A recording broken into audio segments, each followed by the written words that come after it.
প্রভাবশালীর বেড়ার ফাঁদে বৃদ্ধা মা ও ছেলে, বাস্তবতার কষ্ট, একজন বিধবা মা এক টুকরো ভিটেমাটি নিয়ে বেঁচে থাকার শেষ আশ্রয়, কিন্তু সেই আশ্রয়ও আজ অবরুদ্ধ। প্রভাবশালীর টিয়া বেড়া ঘিরে ফেলেছে তাদের চলাফেরার পথ, এতটাই অবরুদ্ধ যে মাটিতে হাঁটার পথ না পেয়ে মই বেয়ে গাছে উঠে নামতে হয় বৃদ্ধা মাকে। এটাই আজকের করুণ বাস্তবতা। বাংলাদেশের এক প্রত্যন্ত গ্রামে বসবাস করেন এক বিধবা মা ও তার ছেলে।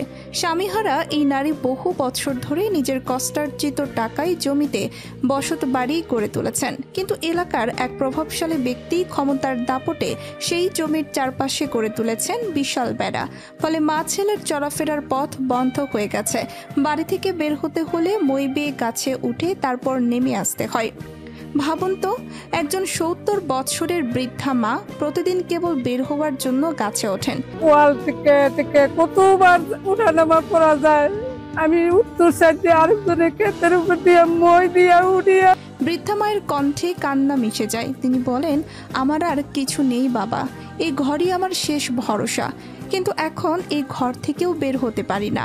খাবার আনতে চাইলে মই বেয়ে উঠতে হয়, অসুস্থ হলে ডাক্তার দেখাতে যেতেও একই অবস্থা। এভাবে কি মানুষ বাঁচতে পারে? এই প্রশ্নে কাঁপতে থাকে তার গলা। তার ছেলে যে এখনো মায়ের দায়িত্বে চোখ মুছে বলে, আমরা গরিব, তাই কেউ আমাদের কথা শোনে না। আমাদের জমির কাগজপত্র আছে, তবুও প্রভাবশালীর ভয়ে গ্রামবাসীও কিছু বলে না। এ যেন এক নীরব অবরোধ। জায়গা ছিল না, ওই খালি জায়গা দিয়ে তার চলমান যাইতে আসতে করছে, কারণ তারা তো আর মালিকে বলে না তুমি আমরা যাও আর আসো, কারণ মালিকের প্রয়োজন পড়ছে, মালিকের বাউন্ডারি। প্রতিবেশীরা জানালেন মায়ের বয়স হয়েছে, ওভাবে মই বেয়ে ওঠানামা দেখা যায় না, কিন্তু আমরা কিছু বললেও বিপদে পড়তে হবে। ওই প্রভাবশালীর ভয়ে কেউ মুখ খোলে না। এ যেন অন্যায়ের বিরুদ্ধে নীরবতা, ভয়ের শাসন। তবে বাংলাদেশে ভূমি দখল ও প্রভাবশালীর দাপট নতুন কিছু নয়। প্রতিদিন কোথাও না কোথাও ঘটে যাচ্ছে এমন ঘটনা। গরিবের জমি কেড়ে নেওয়া, তাদের চলার পথ বন্ধ করা, আর প্রশাসনও অনেক সময় নীরব থাকে। আর আইনের আশ্রয়ে যাওয়া মানে বছরের পর বছর মামলা, আদালতের বারান্দায় ঘুরে বেড়ানো। এমন বাস্তবতায় সাধারণ মানুষ অসহায় হয়ে পড়ে। একজন বৃদ্ধা মায়ের মই বেয়ে ওঠার দৃশ্য কেবল একটি পরিবারের দুর্ভোগ নয়, বরং গোটা সমাজের প্রতিচ্ছবি।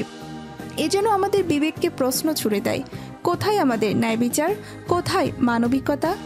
আইন শৃঙ্খলা বাহিনী চাইলে মুহূর্তেই এই অন্যায় বন্ধ করতে পারে, প্রশাসন চাইলে বেড়া খুলে দিতে পারে, মায়ের চলার পথ ফিরিয়ে দিতে পারে, কিন্তু প্রশ্ন হচ্ছে, কেউ কি এগিয়ে আসবে?